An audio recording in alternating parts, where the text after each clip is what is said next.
Assalamualaikum warahmatullahi wabarakatuh.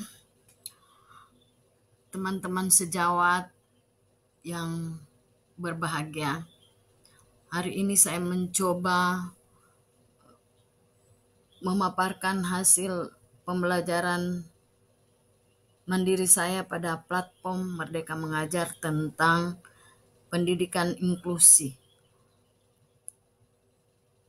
Baiklah, saya mohon supaya teman-teman bisa memberikan umpan balik tentang apa yang saya paparkan ini.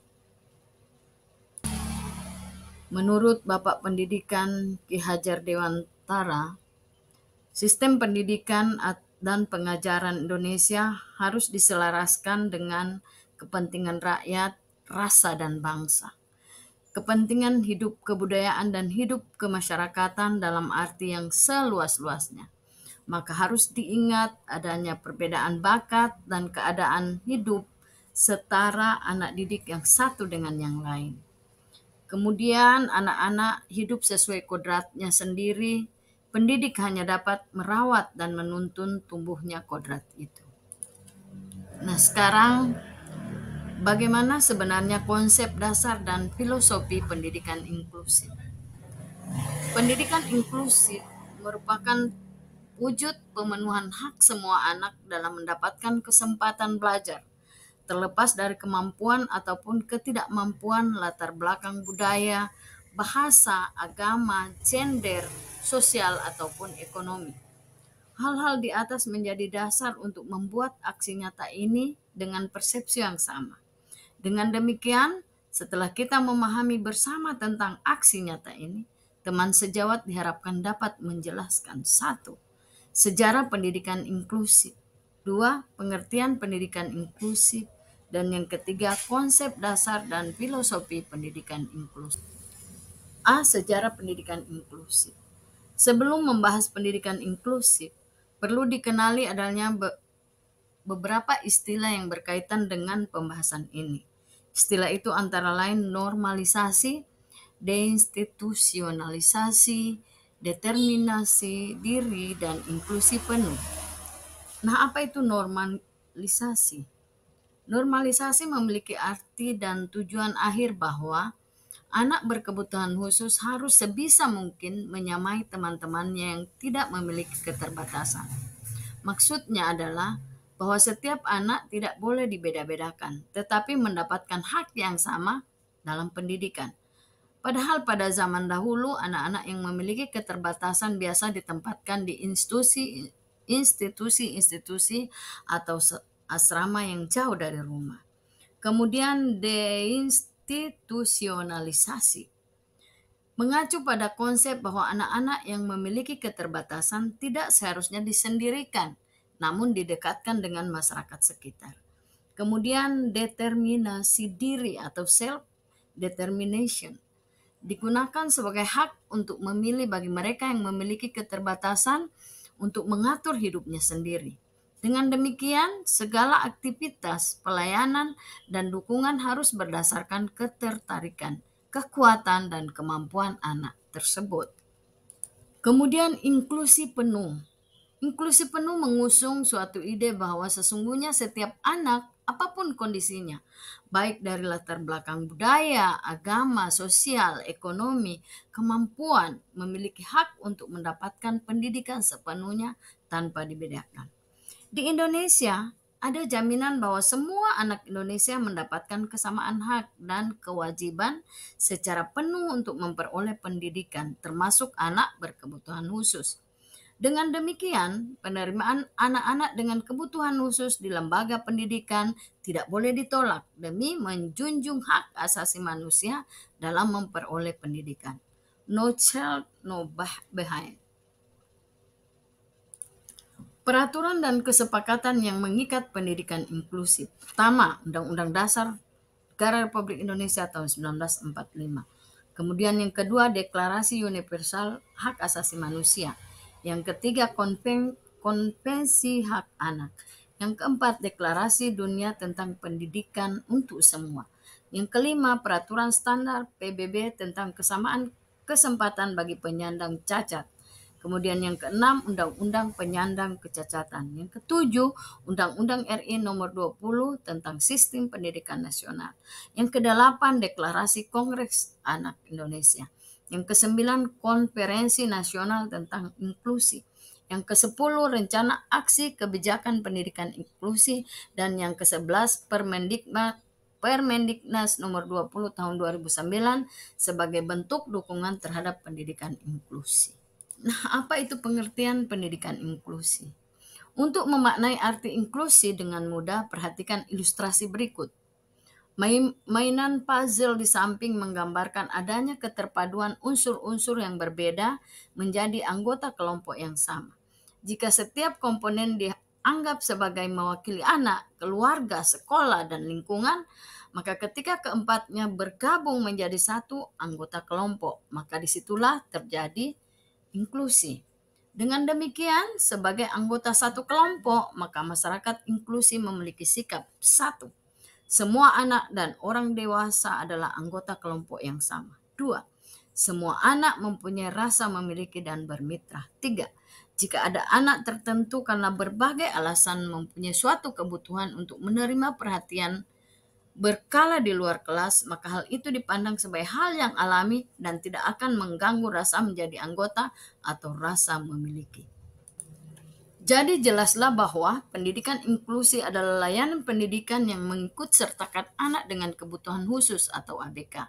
Belajar bersama anak-anak normal, non-ABK dengan usia sebayanya di kelas reguler. Perlu dikenali bahwa istilah inklusi berbeda dengan integrasi. Integrasi memberikan kesempatan kepada anak untuk kebutuhan khusus yang telah dididik di sekolah khusus dalam waktu tertentu sampai pada kesiapan untuk dapat bergabung di dalam sekolah reguler. C. Konsep dasar dan filosofi pendidikan inklusi. Dalam lingkungan masyarakat inklusi, kita siap mengubah dan menyesuaikan sistem, lingkungan, dan aktivitas yang berkaitan dengan orang lain, serta mempertimbangkan kebutuhan semua orang, bukan lagi anak penyandang kecacatan yang harus menyesuaikan diri agar cocok dengan setting yang ada. Nah, ada beberapa pendapat mendasar yang dikemukakan agar inklusi dapat terlaksana dan terus diperjuangkan. Halahan dan Kaufman 2006. Pertama, melabel anak yang memiliki kebutuhan khusus adalah sesuatu yang berbahaya. Anak yang berada di tempat khusus bagi anak berkebutuhan khusus akan mendapatkan label yang menyebabkan menjadi anak yang tidak berharga dan dipandang sebagai penyimpangan dalam masyarakat. Kemudian, pendidikan yang terpisah bagi anak yang memiliki kebutuhan khusus tidak efektif. Para guru mengungkapkan bahwa anak-anak yang ditempatkan pada program inklusi akan menunjukkan perbaikan atau keadaan yang sama dalam pengukuran kognitif dan emosional daripada ditempatkan di sekolah-sekolah khusus. Kemudian, orang yang memiliki keterbatasan khusus dilihat sebagai kelompok minoritas. Orang-orang yang mendukung inklusi secara penuh memiliki kecenderungan untuk melihat anak-anak luar biasa sebagai anggota kelompok minoritas daripada individu yang memiliki kesulitan sebagai akibat dari keterbatasan. Nah, bagaimana alur penanganan pendidikan inklusif? Semua peserta didik memiliki hak untuk mengakses pendidikan yang responsif terhadap kebutuhan mereka. Pendidikan inklusif adalah konsep yang dikembangkan dari hak fundamental ini, tetapi dalam praktiknya pendidikan inklusif dilakukan dengan alur penanganan. Pertama dari PPDB, kemudian identifikasi, asesmen, profil anak, perencanaan pembelajaran, pelaksanaan pembelajaran, penilaian dan evaluasi pembelajaran, dan laporan hasil belajar. Gambar ini menunjukkan alur penanganan dalam penerapan pendidikan inklusif. Nah, pertama, penerimaan peserta didik baru atau PPDB. Implementasi layanan pendidikan bagi peserta didik berkebutuhan khusus di sekolah penyelenggara pendidikan inklusif diawali dengan kegiatan PPDB. Kebijakan PPDB bagi peserta didik berkebutuhan khusus diatur dalam PP nomor 13 tahun 2020 tentang akomodasi yang layak untuk peserta didik penyandang disabilitas. Pasal 11. Poin B, berupa pemberian afirmasi seleksi masuk di lembaga penyelenggara pendidikan. Afirmasi diberikan sesuai dengan kondisi fisik peserta didik penyandang disabilitas berdasarkan keterangan dokter dan atau dokter spesialis. Pasal 12 poin F dalam kebijakan tersebut juga menyebutkan penyesuaian rasio jumlah guru dengan jumlah peserta didik penyandang disabilitas di kelas. Sebagai contoh, maksimal hanya ada 2 peserta didik berkebutuhan khusus untuk masing-masing rombongan belajar. Jika ditemukan peserta didik dengan kategori berat, hanya boleh ada 1 peserta didik berkebutuhan khusus dalam rombongan belajar tersebut. Kemudian 2, identifikasi dan asesmen. Identifikasi merupakan suatu proses untuk menemukanali keberagaman peserta didik.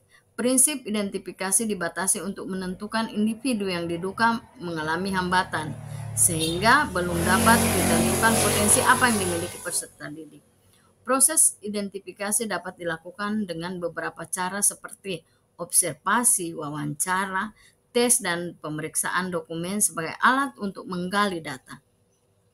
Asesmen adalah suatu proses yang sistematis dan komprehensif untuk menggali permasalahan secara mendalam untuk mengetahui apa yang menjadi masalah, hambatan, keunggulan, dan kebutuhan individu.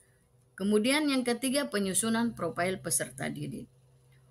Untuk menyusun program intervensi maupun penyusunan program pembelajaran, diperlukan matriks perencanaan atau planning matrix atau profil peserta didik sebelum menyusun program layanan.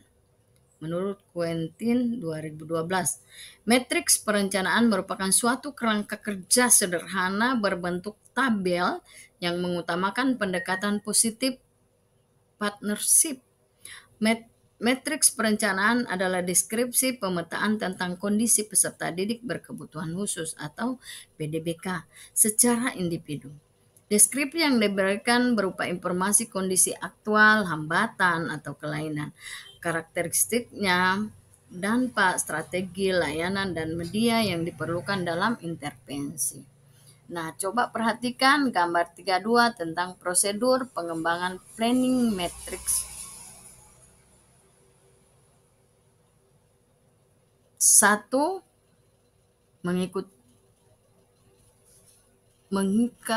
Mengkategorikan data hasil asesmen berdasarkan jenis hambatan kelainan PDBK. Kedua, membuat tabel mapping PDBK berdasarkan jenis hambatan atau kelainannya sesuai hasil temuan asesmen. 3. Menuangkan temuan kondisi aktual karakteristik PDBK pada tabel mapping yang telah dibuat. Kemudian keempat, menganalisis dampak temuan kondisi aktual PDBK dan dituangkan pada tabel yang telah dibuat. 5.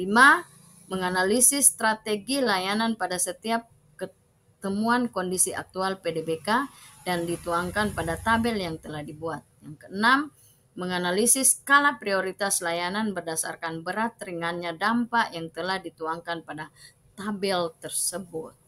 Nah, ini adalah beberapa contoh format dalam mengidentifikasi PDBK di sekolah.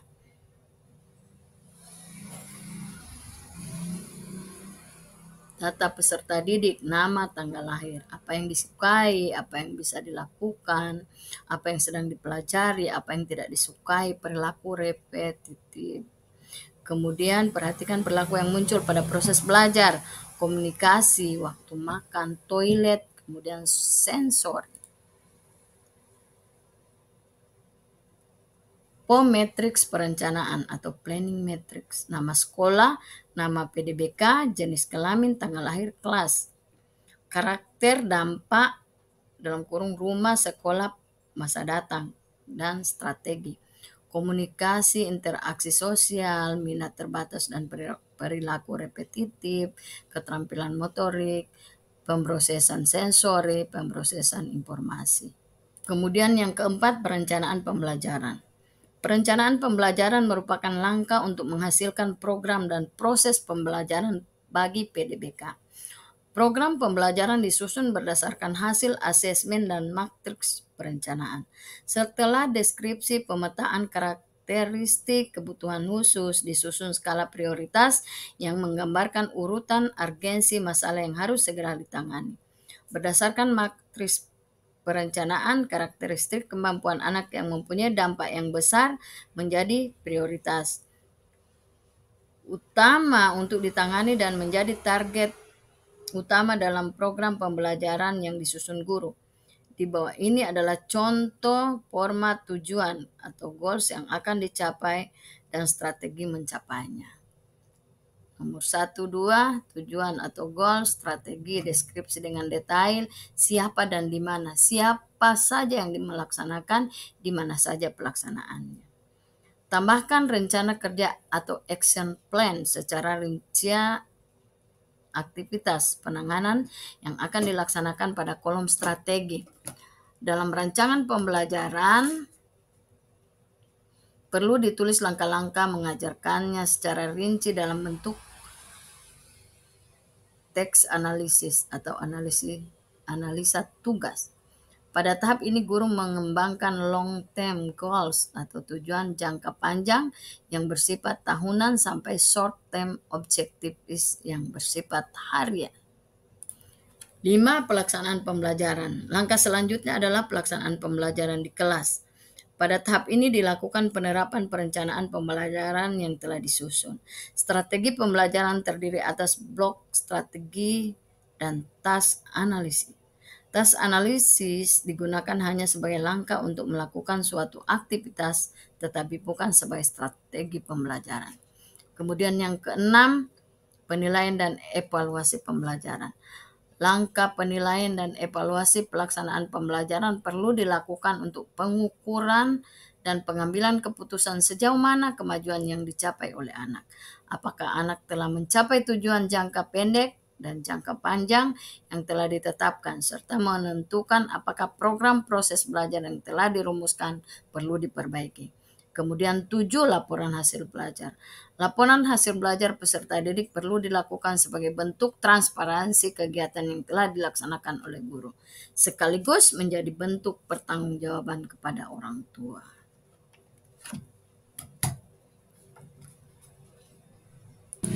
Nah, ini adalah salah seorang peserta didik berkebutuhan khusus di SMP Negeri 1 Batu. Oke, demikian paparan saya tentang pendidikan inklusif. Semoga dapat menginspirasi dan dapat memberikan sedikit masukan kepada rekan-rekan sejawat. Terima kasih.